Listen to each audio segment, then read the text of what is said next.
Hi friends, welcome to classes by Lab Doctor. In today's class, let us discuss how do we approach a case of dyslipidemia. So, dyslipidemia is a condition when the patient has abnormal level of lipids in their blood.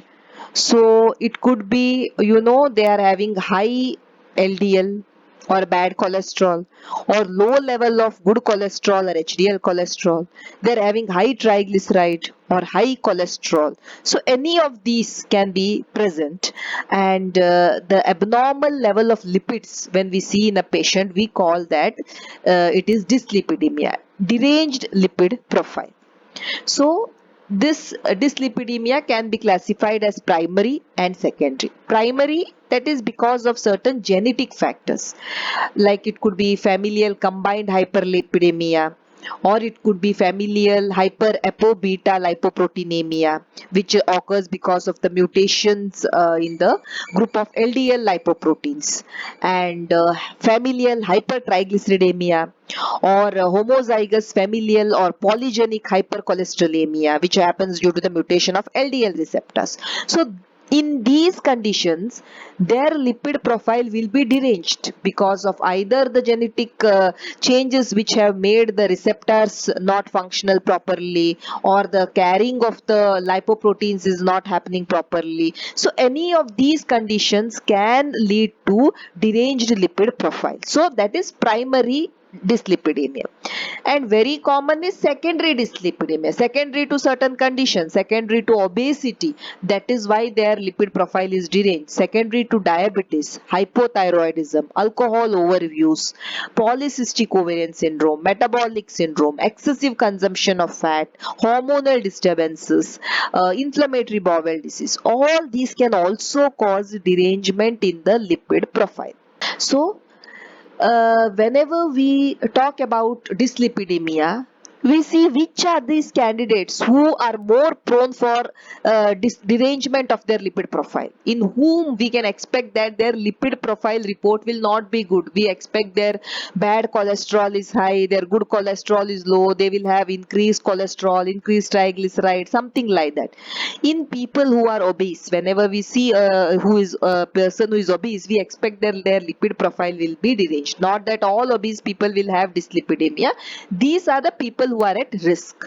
A person who is leading a very sedentary lifestyle, there is no regular physical exercise, he's having increased alcohol consumption, he's doing increased tobacco use, he is having diabetes, hypothyroidism, or the patient is having chronic liver disease, chronic kidney disease. As we age, we expect that the lipid profile is going to change or be deranged.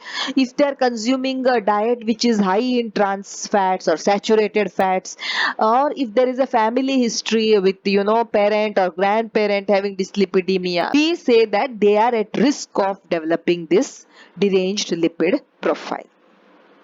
So what are the commonest symptoms of dyslipidemia? So these symptoms could be, patient can have this fatty deposits around the eye, they can have xanthomas, their eye changes we can see, that is arcus senilis. Patient can complain of chest pain or shortness of breath. Patient can complain of fatigue, weakness. They might complain of leg pain, cramping, difficulty in climbing the stairs. When they climb the stairs, they have pain in their legs, in their buttocks. They also might complain of sleep disturbances, dizziness, palpitation, cold sweats. All these could be a symptom that there could be a derangement in the lipid profile, and because of this derangement, the organs might be involved. These blood vessels which were supplying the heart, blood vessels which were supplying your brain, vessels which were supplying blood to your limbs, they might be affected, and the patient might be showing these symptoms in cases of dyslipidemia. And severe symptoms or the more serious condition could be coronary artery disease, when your blood vessels of the heart are involved, leading to angina, shortness of breath, and potentially a heart attack. Peripheral artery disease causing pain, numbness, cramping in the legs, especially when the patient is trying to exercise. Stroke, there is sudden interruption to the blood flow of the brain, and then the patient will have stroke, he will have difficulty in speaking, and he can have sudden weakness, numbness, etc. So whenever a person is having dyslipidemia, we try and see what are his associated risks, and also we try to calculate his risk assessment. We also do his risk assessment, atherosclerotic cardiovascular disease risk assessment. So what is this risk assessment and how do we categorize this risk assessment? If the patient is getting a low risk, that means his chance of that patient getting a cardiovascular event like a heart attack or a stroke in the next 10 years is less than 5%. If he is a moderate risk for ASCVD, then the chances of that patient getting a cardiovascular event or a stroke in the next 10 years would be around 7.5 to 20%.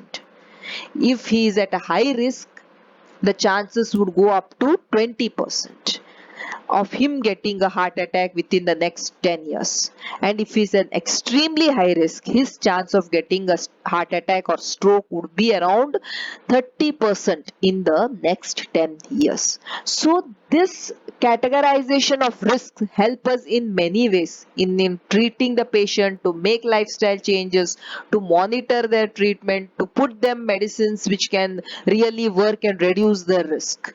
So this I have told you, according to the risk categorization, treatment goals are also planned. Like in LDL cholesterol, when we see the LDL cholesterol, we expect the LDL cholesterol should be less than 100 milligram per deciliter. But suppose patient is a high risk ASCVD case, we expect his LDL cholesterol to be less than 70 milligram per deciliter. And if is a very high risk case wherein his chance of getting a heart attack or stroke is more than 30%, we expect that his LDL cholesterol is less than 30 milligram per deciliter. And similarly, your non-HDL cholesterol. Non-HDL cholesterol is the cholesterol other than your HDL. So it includes your VLDL, IDL, LDL, all these cholesterol whatever are there, they come under this non-HDL cholesterol. So this non-HDL cholesterol also, if it is less than 130 milligram per deciliter, it is normal. But suppose in a very high risk ASCVD patient, we expect that his non-HDL cholesterol is less than 60 milligram per deciliter. So they also help us to monitor our treatment goals.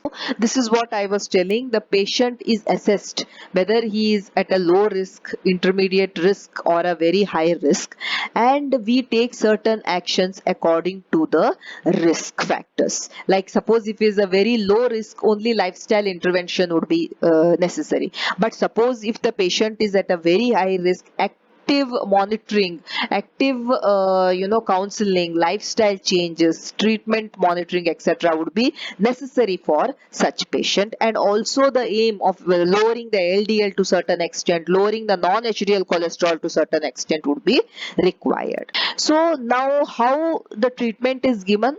The doctor will definitely, he will try to make some lifestyle changes for the patient, and the main thing is he will try to reduce his increased triglyceride or cholesterol or LDL, etc., and he will try to increase his HDL cholesterol, good cholesterol. So it could be with the help of your statins or bile acid sequestrants, etc. There are various medications. So these are the available lipid lowering drugs. You have statins like lovastatin, you have niacins like you have sustained release niacins or nicotinic acid, you have immediate release niacin, you have HMG-CoA reductase inhibitor like you have your atorvastatin, lovastatin. These are all the HMG-CoA reductase inhibitor. You have fibric acid derivatives, you have cholesterol absorption inhibitor, bile acid sequestrants. All these are the lipid lowering drugs. And definitely the lifestyle modification has to be there. The patient has to eat a balanced diet. He has to have adequate amount of carbohydrates, proteins and good fats. Along with that, micronutrients, minerals, fruits, vegetables, antioxidant rich foods, etc. He has to be more active. He has to start exercising at least 3 to 4 times a week, and minimum 30 to 40 minutes of exercise per day. Combination of exercise, cardio plus resistance training would help to improve the heart health also. Losing weight if he is overweight, quitting smoking, quitting alcohol, managing stress, all these are very important to reduce the risk of this either atherosclerosis or heart attacks or strokes or peripheral vascular disease, etc. When we talk about the modern approach to dyslipidemia, we will see the clinical picture and we will see the ASCVD risk. We try and calculate the ASCVD risk. Suppose if the patient was having increased LDL cholesterol, patient will have xanthoma, xanthelasma, corneal arcus, etc. If the patient was having increased TG, patient will have pancreatitis, eruptive xanthoma, lipemia retinalis, etc. So we examine the patient. Clinical examination is also very, very important. Laboratory evaluation, yes, the basic lipid profile test, which includes your cholesterol, triglyceride, HDL, LDL, non-HDL cholesterol, cholesterol to HDL ratio, HDL to LDL ratio, all these ratios also are calculated in your basic lipid profile.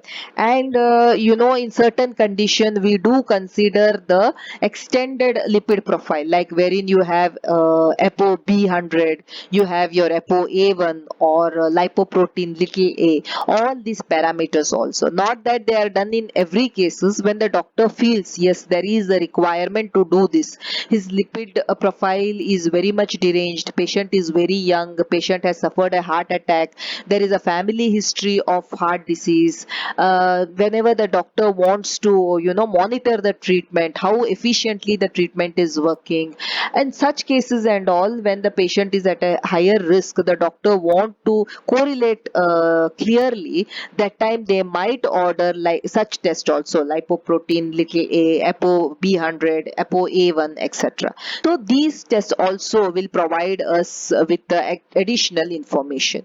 We also would like to assess the risk factor, whether the patient is obese, how is his diet, how is his physical activity, how is his alcohol consumption, smoking, whether patient is showing any signs of a vascular disease, whether he is having diabetes, liver disease, kidney disease, any autoimmune condition, whether the patient is hypothyroid. So all these things will help us to correlate the dyslipidemic picture. If required, doctors might even order the other imaging tests, like they might order a coronary CT, calcium score, carotid Doppler, a liver ultrasound for non-alcoholic fatty liver diseases whenever VLDL etc. is high. So all these modalities are also done to get a complete picture of the risk assessment. In certain condition, genetic testing also might be required when the doctor feels that there is a familial component in this, so genetic testing also will be ordered. And to manage this dyslipidemia, yes, doctor will assess the patient, he will take into consideration his risk factors, he will try to see that they will optimize the treatment for to reducing his ASCVD risk. Diet management becomes very important, exercising becomes very important, so lifestyle changes would be told to the patient, and the main goal of the treatment would be to lower your LDL or to lower your non-HDL cholesterol, to reduce your TG to certain level, so that you are at a reduced risk of developing any of the complication. So there are many pharmacological agents which are given, and doctor chooses the one which is best suited for you according to your risk factors, according to your symptom, and according to the degree of your dyslipidemia. So this is how we approach a case of dyslipidemia. Thank you so much for watching the video. Please like, share and subscribe the channel. Thank you.